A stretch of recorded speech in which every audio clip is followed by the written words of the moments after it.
Hello students, ఈరోజు integration some చూద్దాం. Integral 1 sin x by 1 sin x ఉంది కదా, ఈ టర్మ్ని ఎలా తీసుకోవచ్చు అంటే రేషనలైజేషన్ చేస్తున్నా.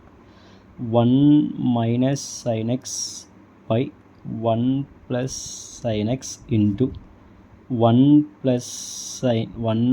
sin x by 1 sin xతో మల్టిప్లస్ డివైడ్ చేస్తుంది. ఏమైంది value that is equal to integral 1 sin x whole square by 1 sin square x అయినా squaring and a plus b ఉంటే a minus b కదా, so 1 sin square x next that is implies integral ఇది expand చేస్తే 1 sin square x minus 2 sin x by డినామినేట్లో 1 sin square x అని రాసుకోవచ్చు, cos square x dx అని రాయచ్చు.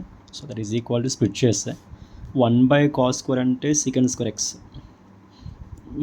Plus sin square by cos square అంటే tan square x minus 2 into sin by cos అంటే tan into 1/cos అంటే secant x dx secant x dx అన్న. ఈ term నుంచి integral secant square x plus tan square అంటే కూడా అయినా రాసుకోవచ్చు, secant square x minus 1 అని రాయచ్చు, minus 2 into tan x into secant x dx.